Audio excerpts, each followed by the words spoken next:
আমরা সবাই মিলে ঐক্যবদ্ধভাবে যে সরকারকে বসালাম, সেই সরকার এখনো এই নির্বাচন এবং গণতন্ত্রের প্রতি উত্তরণকে এখনো মানুষের কাছে পরিষ্কার করেনি। 24-এর আন্দোলনের মধ্য দিয়ে সবাই একটা জায়গায় একত্রিত হয়েছে, সেটা হচ্ছে যে ফ্যাসিজম মুক্ত বাংলাদেশ চাই। সবাই অনেক কথা বলছেন, পলিটিক্স যিনি করেন তিনিও বলছেন, যিনি সামাজিক শক্তি তিনিও বলছেন, যিনি ইনফ্লুয়েন্সার, ইউটিউব ইনফ্লুয়েন্সার তিনিও বলছেন, সাধারণ মানুষও বলছে, বিভিন্ন পেশার লোকজন বলছে, এটাই স্বাভাবিক। পুরো দেশের আমাদের যারা প্রতিনিধিত্ব করে, দেশের আমাদের জনশক্তি, আমাদের ওয়েল উইশার, আমাদের সাপোর্টার, যে শুরা সদস্য, তাদের চিন্তা দৃষ্টিভঙ্গির আলোকেই তখন এটি করা হয়েছে। আসসালামু আলাইকুম প্রিয় দর্শক, শুভেচ্ছা সব প্রত্যেককে আমন্ত্রণ জানাচ্ছি মাই টিভি সংলাপে। দর্শক, আপনারা জানেন যে আমরা এই সংলাপে সমসাময়িক গুরুত্বপূর্ণ বিষয় নিয়ে কথা বলি। আজ আমরা কথা বলবো নির্বাচনী যাত্রা এই শিরোনামে, কিন্তু থাকবে দেশের সার্বিক অবস্থা। স্টুডিওতে উপস্থিত রয়েছেন, কথা বলবেন সাবেক ছাত্রনেতা, বিএনপির তথ্য গবেষণা সম্পাদক আজিজুল বারী হেলাল। আপনাকে স্বাগত জানাচ্ছি হেলাল ভাই। প্রিয় দর্শক, আমাদের সাথে স্টুডিওতে এসে উপস্থিত হবেন কিছুক্ষণের মধ্যে সাবেক ছাত্রনেতা এবং বাংলাদেশ জামায়াত ইসলামীর কেন্দ্রীয় কর্মপরিষদ সদস্য আব্দুল জব্বার। তিনি আসলে সাথে সাথেই আপনাদের সাথে যুক্ত করে নিব। শুনছিলেন শিরোনাম নির্বাচনী যাত্রা, এবং কেন সেটি বলছি তা হচ্ছে যে এখন যে কাজগুলো হচ্ছে, কর্মকাণ্ডগুলো হচ্ছে, তা নিশ্চয়ই আগামী জাতীয় নির্বাচনকে কেন্দ্র করেই আমরা মনে করি যে হচ্ছে, এবং সে লক্ষ্যেই হয়তো বড় বড় রাজনৈতিক দল যেমন কর্মসূচি পালন করছে, তেমনি নতুন রাজনৈতিক দল এবং ছাত্র সংগঠন আজকে আত্মপ্রকাশ করছে। আরেকটি বিষয় হচ্ছে যে দীর্ঘ 28 বছর পর বিএনপির বর্ধিত সভা হচ্ছে আগামীকাল। সেটি ঘিরেও সারা দেশের বিএনপির যে নেতাকর্মী আছে তাদের মধ্যে একটি অপেক্ষা আছে যে কি আসবে সেখান থেকে মেসেজ। তো সেই প্রস্তুতি নিয়ে আমরা একটি সেই প্রতিবেদনটা দেখে আসি, এরপরে হেলাল ভাইয়ের সাথে আমরা কথা বলবো। বিএনপির বর্ধিত সভার শেষ মুহূর্তের প্রস্তুতি সম্পন্ন করতে এই আয়োজন। স্থায়ী কমিটির সদস্যরা ছাড়াও অংশ নেবেন ভাইস চেয়ারম্যান, উপদেষ্টা, নির্বাহী অঙ্গ ও সহযোগী সংগঠন এবং জেলা উপজেলার শীর্ষ নেতারা। আমাদের একদম নির্বাহী committee, standing committee, advisory committee, বিগত নির্বাচনে যারা অংশগ্রহণ করেছেন, জেলার নেতৃবৃন্দ, থানার নেতৃবৃন্দ, সব মিলে প্রায় 4000 নেতৃবৃন্দ আমাদের এই সভায় উপস্থিত হবেন। আমরা একটা স্লোগানকে প্রাধান্য দিচ্ছি যে সুদৃঢ় ঐক্যই রুখে দিতে পারে সকল ষড়যন্ত্র। দীর্ঘ 28 বছর পরে এ ধরনের আয়োজনে অংশ নিতে এসেছেন প্রবাসী নেতারাও। আগামীতে জনরায়ের মাধ্যমেই কল্যাণমূলক রাষ্ট্র গঠনের প্রত্যাশা সবার। পার্টির ভারপ্রাপ্ত চেয়ারম্যান যেটা সবসময় বলেছেন যে আমরা জনগণের পাশে দাঁড়াতে হবে, জনগণের মনের অবস্থা বুঝতে হবে এবং জনগণের চাহিদা পূরণ করতে হবে। তা আমরা চাবো যে এই বর্ধিত সভার মাধ্যমে সেই বক্তব্যটা আরও স্পষ্ট এবং জোরালো হয়। আমরা চাই মুক্ত সংস্কৃতি, যাতে যে সংস্কৃতি দেশের এবং দেশের মানুষের কল্যাণে আসবে, যেটা আগামী বাংলাদেশের ভবিষ্যৎকে উজ্জ্বল করবে, যে বাংলাদেশের ইমেজকে বড় করবে এবং বহির্বিশ্বে বাংলাদেশকে একটি নতুন ক্লিন ইমেজ দিয়ে প্রতিষ্ঠিত করে দেবে। প্রায় 4000 অংশগ্রহণকারীদের নিয়ে সকাল 9টা থেকে শুরু হওয়া বর্ধিত সভার উদ্বোধনী পর্ব শেষ হবে দুপুর নাগাদ। এরপর দ্বিতীয় পর্ব হবে রুদ্ধদ্বার। আলোচনা হবে দলীয় অভ্যন্তরীণ বিষয়ে। শেষ করব, আমাদের তৃণমূল হচ্ছে আমাদের দলের মূল শক্তি। তো তারা আসবেন, তারা তাদের বক্তব্য দেবেন এবং তাদের বক্তব্যের উপর ভিত্তি করেই আমাদের আগামী দিনের পথ চলা আমরা নির্ধারণ করব। আমরা রাজনৈতিক অবস্থা এবং বিদ্যমান রাজনৈতিক পরিস্থিতি এগুলোকে সামনে নিয়ে, এবং আপনারা জানেন যে আধিপত্যবাদী শক্তি তারা বসে নেই, বিভিন্ন ষড়যন্ত্রকে প্রতিহত করা, ঐক্য রক্ষা করা এবং চক্রান্ত ষড়যন্ত্রকে প্রতিহত করা ইত্যাদি বিষয়েও আমাদের যে বর্ধিত সভা সেখানে নেতৃবৃন্দরা আলোচনা করবে। আর এসব আলোচনায় সার্বক্ষণিক ভার্চুয়াল মাধ্যমে যোগ দিবেন বিএনপির ভারপ্রাপ্ত চেয়ারম্যান তারেক রহমান। সব মিলে আগামীকালকের যে বর্ধিত সভা তা সফলভাবে শেষ হবে। তবে সেই বর্ধিত সভায় সশরীরে চেয়ারপারসন বেগম খালেদা জিয়া এবং ভারপ্রাপ্ত চেয়ারপারসন তারেক রহমানের সশরীরে উপস্থিত না থাকার যে শূন্যতা, তা কিন্তু রয়েই যাবে নেতাদের মনে। মাহবুব সৈকত, মাই টিভি, এলইডি হল ময়দান, জাতীয় সংসদ ভবন, ঢাকা। হেলাল ভাই, আপনি প্রতিবেদনটি দেখছিলেন। আমরা আজকে আপনাদের বর্ধিত সভার যে কভারেজটি সেটি করেছি, এবং সেখানে আমরা প্রথমে একটু জানতে চাচ্ছি যে মূলত হচ্ছে এই বর্ধিত সভার এর আগে আমরা জানি প্রায় 8 বছর আগে বিএনপি চেয়ারপারসনের উপস্থিতিতে লা মেরিডিয়ানে একটি সভা হয়েছিল, তার দুদিন পরেই তিনি কারাগারে চলে গিয়েছিলেন। তার আগে সম্ভবত আমরা যতটুকু জানি বর্ধিত সভা হয়েছে 28 বছর আগে। তো এত বছর পরে যেখানে চেয়ারপারসন নেই, ভারপ্রাপ্ত চেয়ারপারসনরা দেশের বাইরে, এই সময় আপনাদের মূল লক্ষ্য কি এটি একটু জানি। ইতিমধ্যেই আমাদের সাথে যুক্ত হয়েছেন আব্দুল জব্বার, কেন্দ্রীয় কর্মপরিষদ সদস্য বাংলাদেশ জামায়াত ইসলামী, এবং যিনি ইসলামী ছাত্র শিবিরের সাবেক সভাপতি। আপনাকে স্বাগত জানাচ্ছি। আহিলাল ভাই, আপনার কথা আমরা শুনি। দেখেন, ধন্যবাদ আপনাকে সমসাময়িক একটা প্রশ্ন করবার জন্য এবং বিষয়টি উত্থাপন করার জন্য। আপনার রাজনীতিতে ডেমোক্রেসির একটা বিউটি হলো যে সবাই মিলে একটা কনসেনসাস তৈরি করে সিদ্ধান্ত দেয়া। বিএনপি আপনার এই যে বর্তমানে যে বিরাজমান রাজনৈতিক অস্থিরতা, রাজনৈতিক অস্থিতিশীলতা, এর মধ্যে আপনি এই অস্থিতিশীলতা এবং অস্থিতিশীলতা সম্বন্ধে আপনার ধারণা আছে। এর মধ্যে বিএনপির মতো একটা লিডিং অর্গানাইজেশন যারা চারবার দেশ পরিচালনা করেছে, এই অর্গানাইজেশন সমন্বিতভাবে, অর্থাৎ তাদের তৃণমূল থেকে কেন্দ্র পর্যন্ত নেতৃবৃন্দের একটি সিদ্ধান্তের মাধ্যমে, আলোচনার মাধ্যমে আগামী দিনে এই বাংলাদেশের গণতন্ত্রকে সুদৃঢ় করবার জন্য, যেহেতু এখনো গণতন্ত্র যে আন্দোলন, সে আন্দোলনে আমরা জিতছি ঠিকই, কিন্তু গণতন্ত্র এখনো প্রতিষ্ঠা করতে পারিনি। আমরা গণতন্ত্রের যে পূর্ব শর্ত নির্বাচন, সেটার দাবিতে যে আন্দোলন করলাম, সেটা জিতলাম ঠিকই, কিন্তু এখনো প্রতিষ্ঠা করতে পারিনি।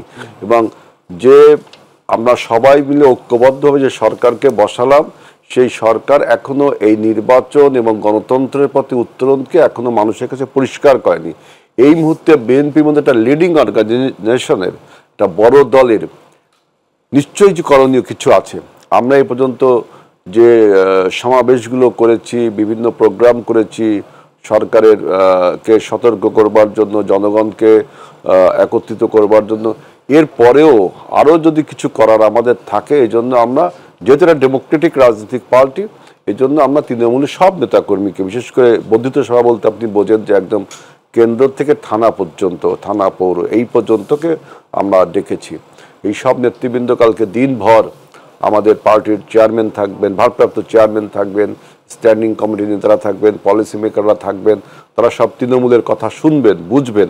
এরপরে আমরা একটা সিদ্ধান্ত, একটু দু একদিনের মধ্যে একটা সিদ্ধান্ত দিয়ে আমরা এই বর্তমান যে বিরাজমান রাজনৈতিক অস্থিতিশীলতা, রাজনৈতিক অস্থিরতা এবং দেশকে গণতন্ত্রের পথে না নিয়ে তর্ক এবং বিতর্কে এমনভাবে তোলা হচ্ছে যে ফ্যাসিবাদের সমস্ত অপকর্ম আপনার মুছে যাচ্ছে, মানুষ ভুলে যাচ্ছে। কারা তুলছে? এবং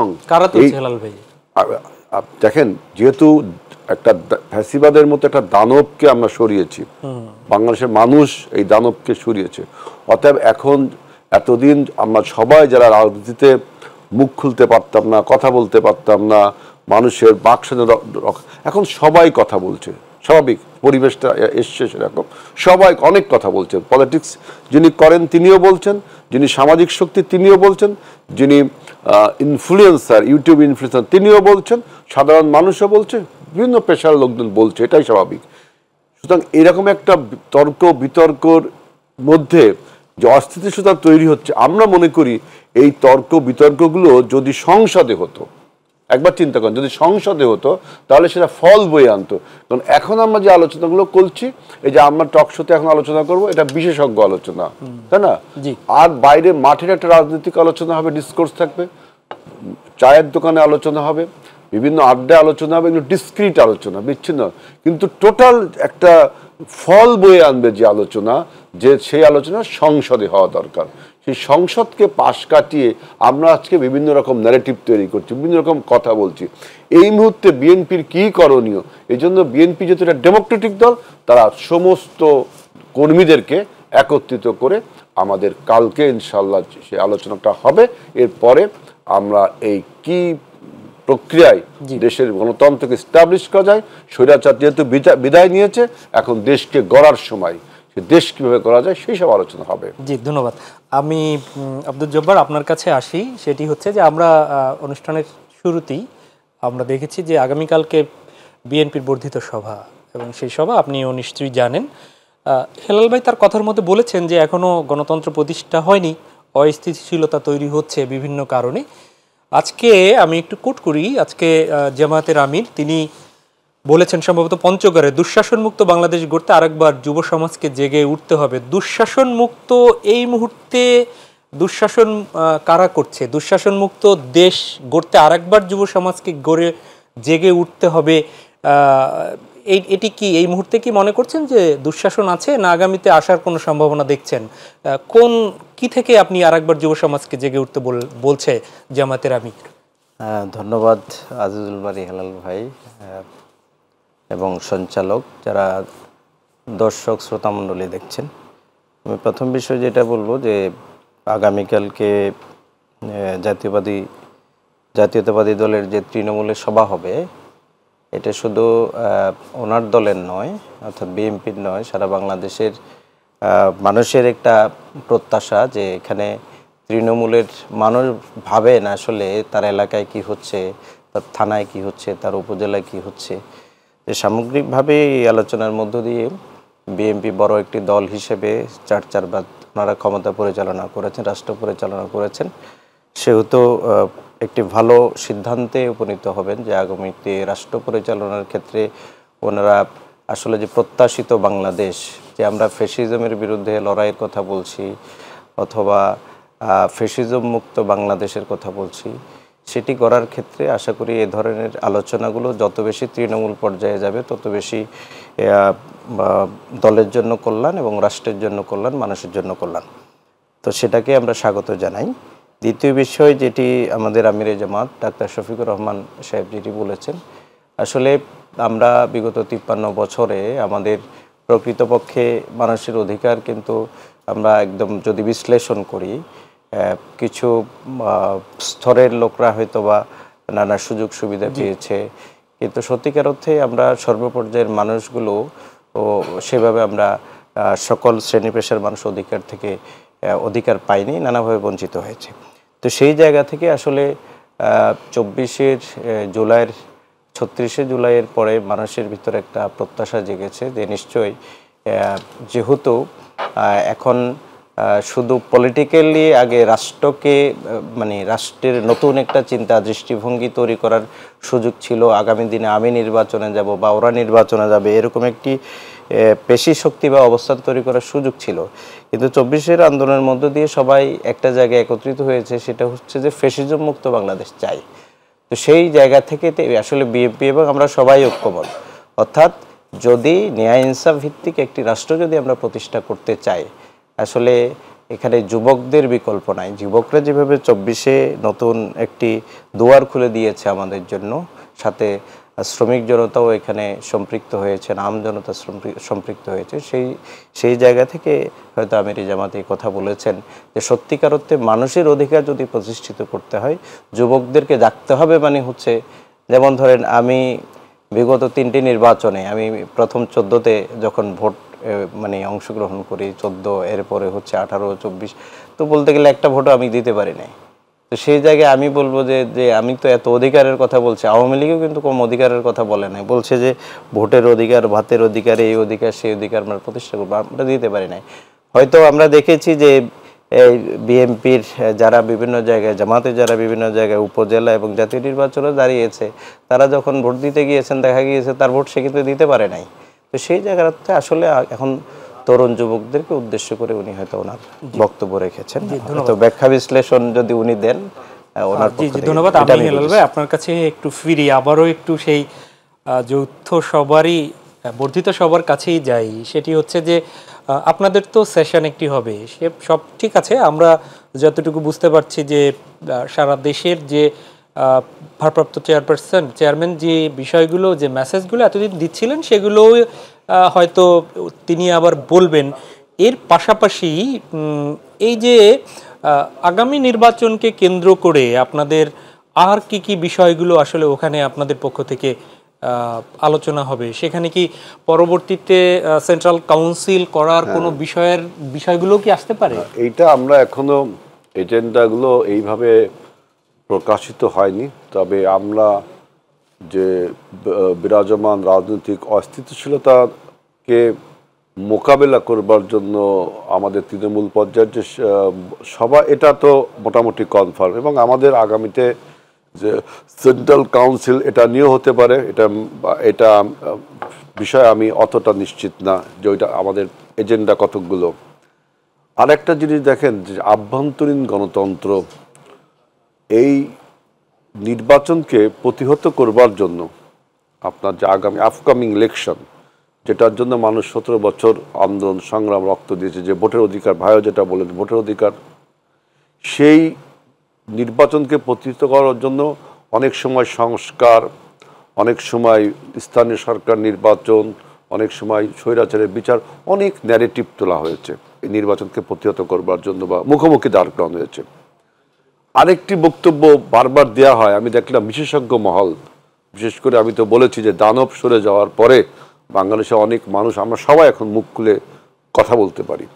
সেই কথা বলার সময় একটা কথা আছে আভ্যন্তরীণ গণতন্ত্র দলের ভিতরে।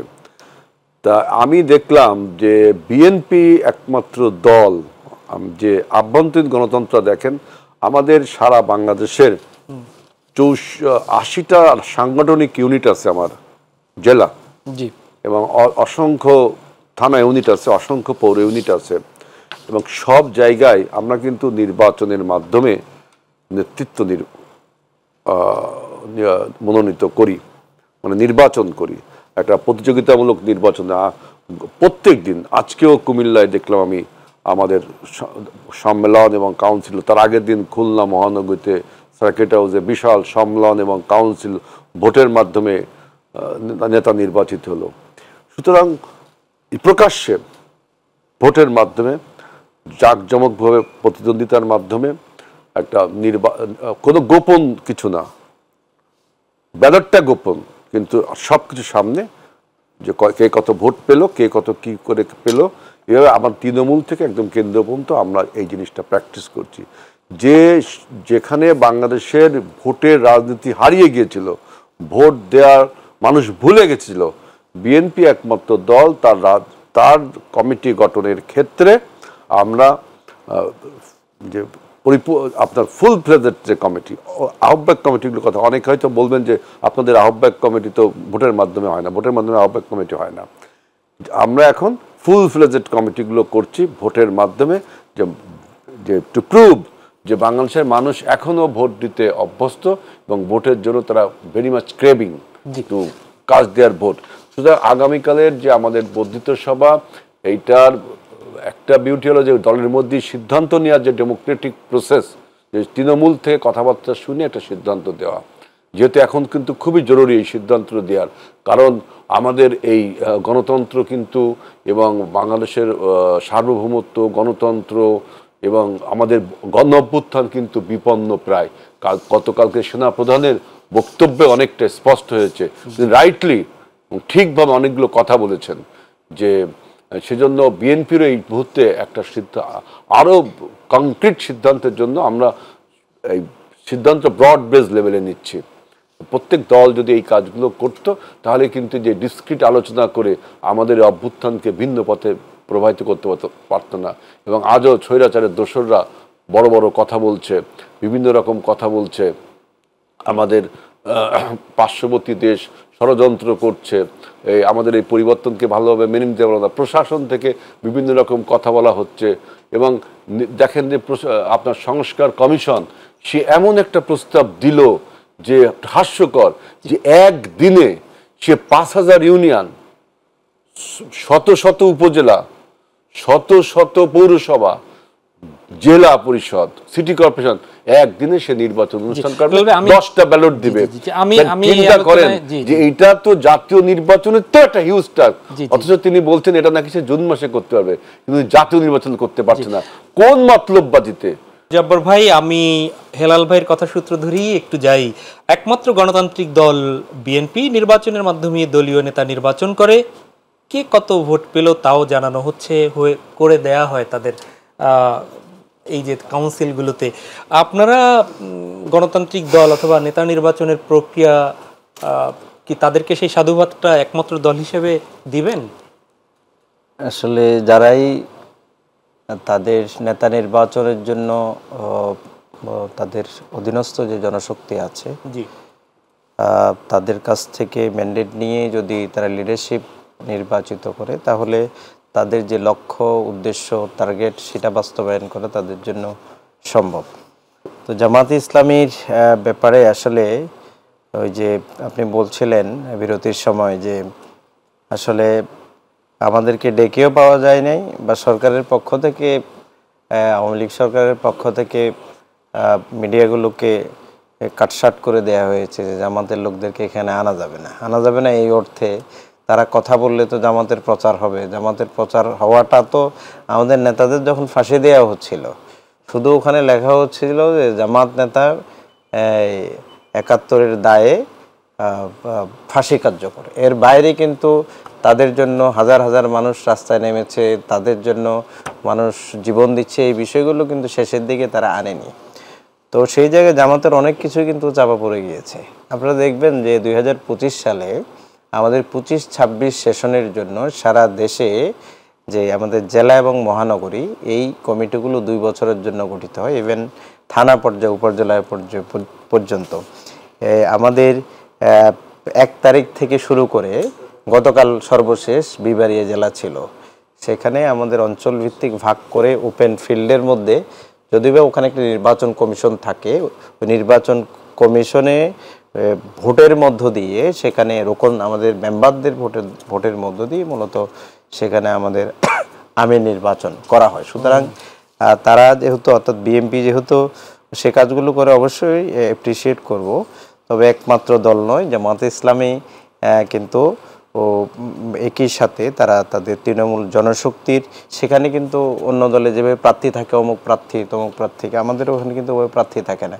এখানে আমিরে জামাত নির্বাচনের ক্ষেত্রে এখানে কোনো প্রার্থী থাকে না, প্যানেল থাকে। হ্যাঁ, শুধু সেখানে প্যানেল থাকে, কিন্তু জেলা পর্যায়ে, মহানগরী পর্যায়ে কোনো প্যানেল থাকে না।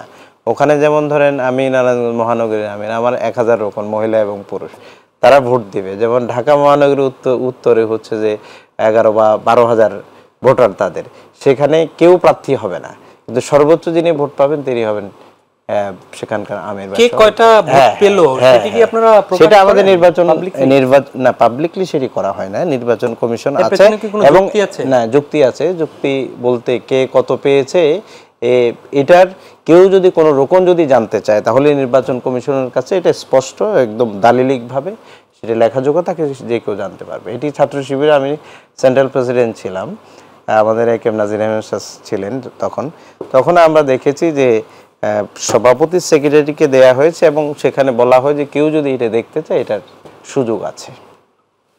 সুতরাং সেই অর্থে আমরা যে গোপনে করি বিষয়টা এরকম না, আমরা আমাদের পরিসরে এটা প্রকাশ্যে করি। এখন বলতে পারেন যে বিএনপির দল হিসেবে তারা করে থাকেন এরকম, তো সে ধরনের বিষয়গুলো আমাদের মধ্যে আলাপ আলোচনা, কখনো যদি সংগঠন ফিল করে যে করা দরকার সেটা হবে। যে আমি একটু খুব ছোট্ট, আপনার এখানে ২-৩টা ওয়ার্ড উল্লেখ করেছেন, একটা হচ্ছে যে রোকন, আমির, এই বিষয়গুলো আমাদের কিন্তু জনগণ, সাধারণ মানুষ এখন বুঝে। আমির, জামাত আমির ডক্টর শফিকুর রহমানের নাম সবাই জানে। রোকন, এই যেমন আপনি সদস্য বললেন, প্রশ্ন একটু এই আলোচনায় আসলে অনির্ধারিতই, তারপরও মনে হচ্ছে সেটি হচ্ছে যে আপনি এই যে সদস্য বললেন যে আমাদের সদস্যরা ভোট দেয়, সেখানে আপনারা সদস্য নাম রাখতে আপত্তি কেন? রোকনই রাখতে হবে কেন? মানে বাংলাদেশের মানুষ তো বাঙালি ভাষাভাষী, সেখানে ওনারা যেরকম চেয়ারপারসন বলছেন, যদিও ইংলিশ, সেটা সভাপতি বোঝাচ্ছে, সেখানে বাংলাদেশের প্রেক্ষাপটে এই যে আমির, শুরা, রোকন, এটি কি খুব জরুরি ইসলামিক সংগঠনগুলোর জন্য? এই নামগুলো ম্যান্ডেটরি? এটা আসলে আমাদের কেন্দ্রীয় যে মজলিস শুরা আছে, মজলিস শুরা হচ্ছে পরামর্শ সভা। এই পরামর্শ সভায় সংগঠনের যে কোনো বেসিক বিষয়ে সিদ্ধান্ত গ্রহণকারী ফোরাম, অর্থাৎ এটি তৃণমূলের জনশক্তির ভোটে কিন্তু ওই মজলিস শুরার সদস্য নির্বাচিত হন। আবার পুরো দেশে যা আছে সবাই মিলে সিদ্ধান্ত গ্রহণ করে। তো এক্ষেত্রে সংগঠনের যেমন একসময় শুধু রোকন শব্দে বলা হতো, রোকন মানে হচ্ছে অথবা আমাদের সংগঠনের মূল ভিত্তি বা লিডারশিপ, এটাকে রোকন বলে। একটু বলি যে জামাতে ইসলামী বাংলাদেশ বা কমিউনিস্ট পার্টি এগুলো রাজনৈতিক ক্যারেক্টার কিন্তু একই রকম। এটা হলো ক্যাডার ভিত্তিক সংগঠন। কমিউনিস্ট পার্টি ক্যাডার ভিত্তিক, জামাত ইসলাম ও ক্যাডার ভিত্তিক। ক্যাডার বলতে আবার আমি এটা মানে আমি অস্ত্রের না না ক্যাডার না কিনা? এই ক্যাডার না, আপনি যখন আমাদের ওই যে ব্যুরোক্রেসিতে ক্যাডার আছে না, ক্যাডার ভিত্তিক আমি এটা বলবো, শ্রেণী ভিত্তিক আর কি আমি বলছি। আমাদের বিএনপি, জাতীয় পার্টি, ইভেন আওয়ামী লীগ, আরো যে সমস্ত দলগুলো আছে এগুলো হলো গণমুখী দল, মাস পিপুলের কাছে এরা প্রকাশিত, বুঝছেন?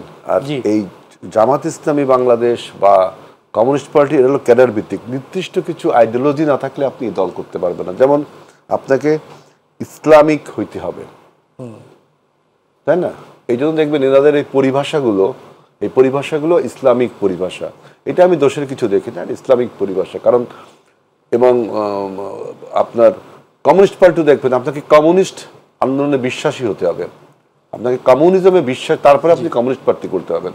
ইনাদের ইসলামিক হতে হবে, তারপর আপনি এই জামাত ইসলামী করতে পারবেন, বুঝছেন? এটা হলো পৃথিবীতে প্রথম এই আন্দোলনটা শুরু হয় ব্রাদারহুড, মুসলিম ব্রাদারহুড, যেটা ইখওয়ানে মুসলিম, যেটা সেইখান থেকে আজকে এই জামাত ইসলামী বাংলাদেশ বা ভারতের জামাত ইসলাম বা পাকিস্তানের জামাত ইসলাম, বিভিন্ন জায়গার জামাত, এগুলো হলো ইসলামিক সংগঠন। এই জন্য উনি ইসলামিক পরিভাষাটা ব্যবহার করে। এই ক্যাডার ভিত্তিক সংগঠনের আরেকটা সমস্যা হলো যে সবকিছু গোপন, সবকিছু মিস্টিফাই করা হয়। এই মিস্টিফাই করা হয় বিধায় আপনার জনগণের সাথে তাদের একটা, আমার এটা ইন্টারাকশনটা একটু কম হয়, ইন্টারাকশনটা হওয়া খুব টাফ হয়ে যায়। যে আপনার মাও সেতুং একটা কথা বলছিল যে মাছ যেমন পানির ভিতর লুকিয়ে থাকে, তাকে দেখা যায় না, সেরকম কমিউনিস্টরা, আপনার গেরিলারা, ওদের যখন সাংস্কৃতিক বিপ্লবটা হলো সেইভাবে লুকিয়ে থাকতে হবে। তা আমি দেখলাম যে মাও সেতুং এর এই বক্তব্যটা এই কমিউনিস্ট পার্টি বলেন, জামাত ইসলামী বলেন, তারা সবাই এইরকম এমন গোপনীয়ভাবে থাকবে যে আপনি জনগণ এটাকে বুঝতে পারবেন। ওনাদের ভোট হয়, উনি বললেন, কিন্তু কে দাঁড়াচ্ছে ভোটে জানেন না, কে কত ভোট পাচ্ছেন জানেন না।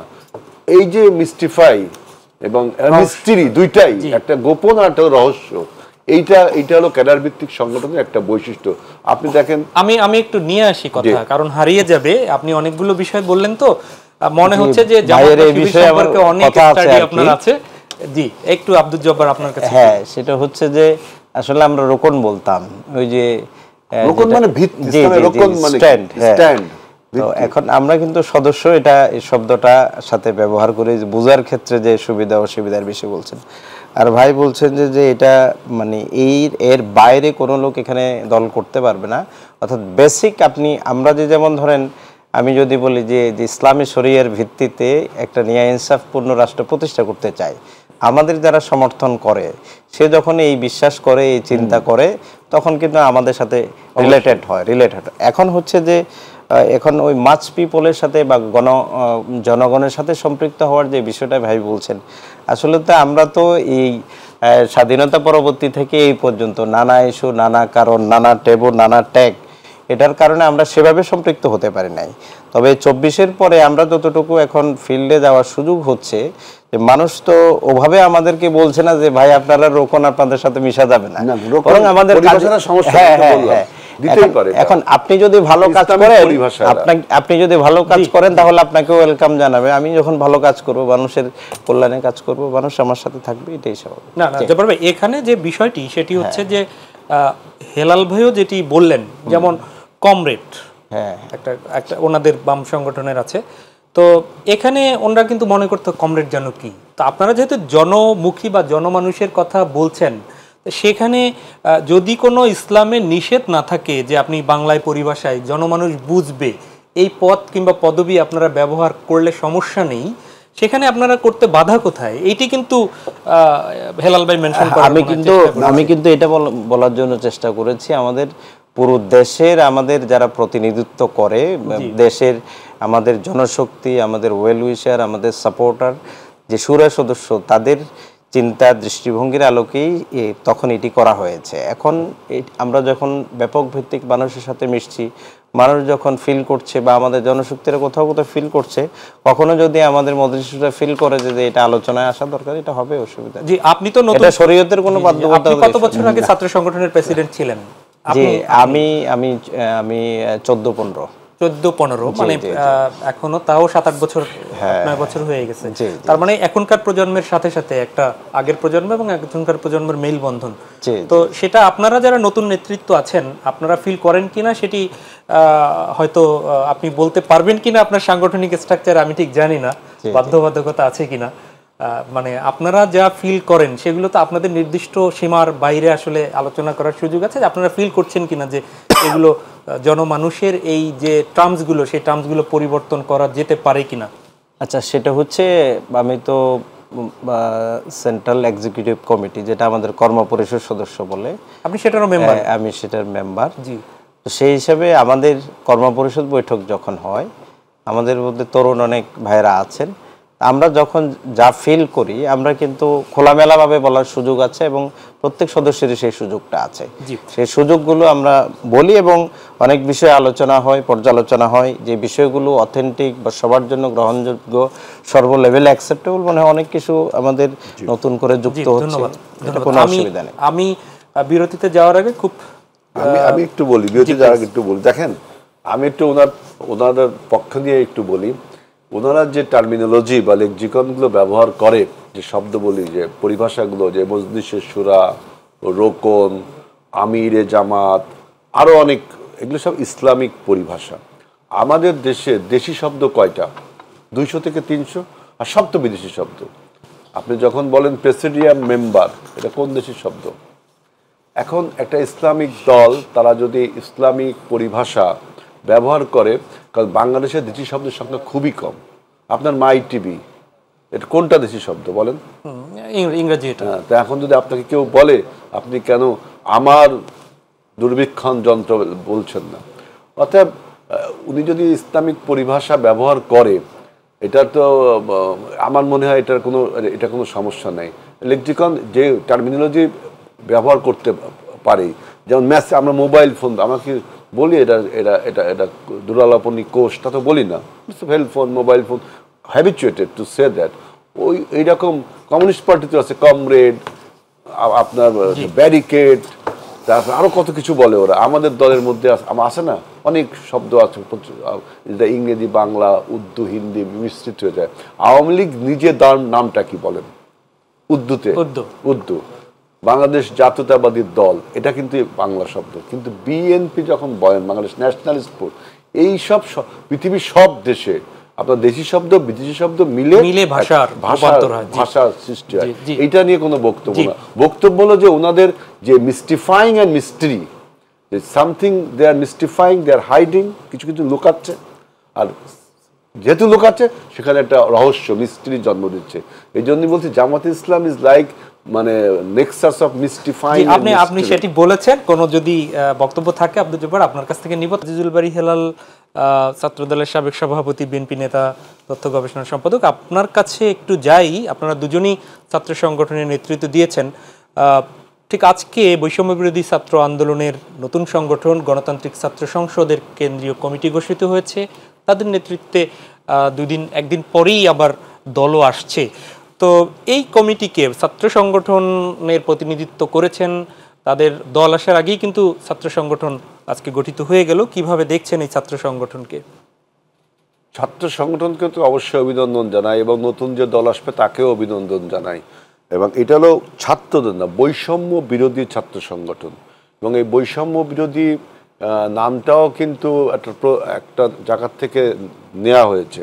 কারণ যখন ফ্যাসিবাদ বিরোধী আন্দোলন হয়েছে তখন সকল ছাত্র সংগঠন, বাংলাদেশের ক্রিয়াশীল সকল ছাত্র সংগঠন বৈষম্য বিরোধী ছাত্র সংগঠনের ব্যানারে আন্দোলনটা করেছে কৌশলের কারণে। আজকে মুসলিমীয় কিছু ছেলে তারা বৈষম্য বিরোধী ব্যানারটা নিয়ে, মানে নামটা নিয়ে তারা একটা ছাত্র সংগঠন খুলছে। এটাকে আমরা সাধুবাদ জানাই, এবং নতুন যে রাজনৈতিক দল হাঁটছে সেটাকেও আমরা সাধুবাদ জানাই। এখন বক্তব্য হলো যে এই নতুন রাজনৈতিক দল গঠনের পেছনে যে নেপথ্য কারণগুলো আমরা দেখছি, যে আমাদের উপদেষ্টা পরিষদের একজন ছাত্র উপদেষ্টা তিনি পদত্যাগ করে এই দলের হাল ধরবেন বা ধরেছেন, এরকমই একটা বক্তব্য। এইটাকেও আমরা অভিনন্দন জানাই, স্বাগত জানাই। কিন্তু একটা জিনিস দেখেন যে এই রাজনৈতিক দলটা যখন নির্বাচনে অংশগ্রহণ করবে তখন কিন্তু এই যে তত্ত্বাবধায়ক সরকার বা অন্তর্বর্তীকালীন সরকার, এই সরকারের একটা বৈশিষ্ট্য আছে। কি বৈশিষ্ট্য? যেটা হলো neutral government, caretaker neutral government, নিরপেক্ষ। অন্তর্বর্তী সরকার তার নাম, কিন্তু ক্যারেক্টার হলো নিউট্রাল। এখন সে যখন কারো প্রতি পক্ষপাতদুষ্ট আচরণ করবে তখন সে নিউট্রালিটি থাকবে না।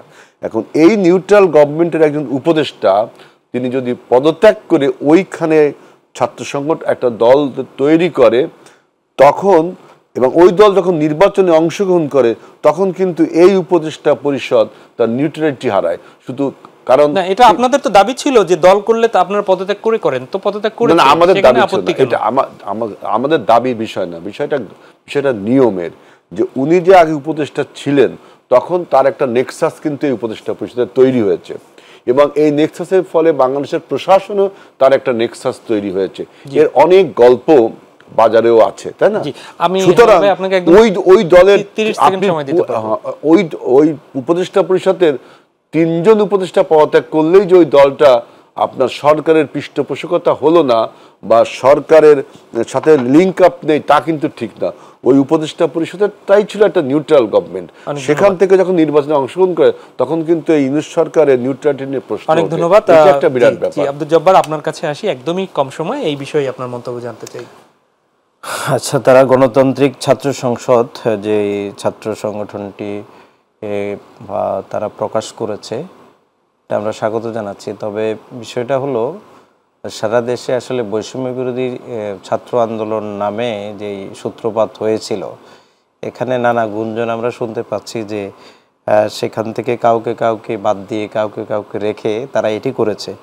এটার কারণে যেটি আমি আমার জায়গা থেকে অ্যানালাইসিস আমার যেটা, সেটা হচ্ছে যে তারা কতটুকু ভালো করতে পারবে ঠিক জানি না, তবে তারা ভালো করুক, ছাত্রদের কল্যাণে কাজ করুক, এটা আমার প্রত্যাশা আর কি। আর নতুন দল যেটি আসছে সেই নতুন দলের ব্যাপারে হেলাল ভাই তো কিছু বিষয় বললেন যে এখানে আসলে বাংলাদেশের এখন প্রসপেক্ট যেটা, যে আপনি চাইলে কিছু করে ফেলবেন আর মানুষ দৌড়াইয়ে ওইদিকে যাবে, এরকম পরিস্থিতি কিন্তু বাংলাদেশে এখন নাই।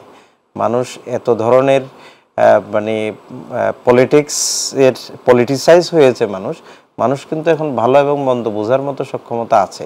কেউ কোনো কিছু চাপিয়ে দিল আর সেটা গ্রহণ করলো, এরকম অবস্থা থাকবে না। সুতরাং এই জায়গা থেকে বলা যায় যারাই ভালো করবে, যারা মানুষের কল্যাণে কাজ করবে তাদের সাথেই মানুষ সম্পৃক্ত হবে, এটাই বাস্তবতা। ধন্যবাদ।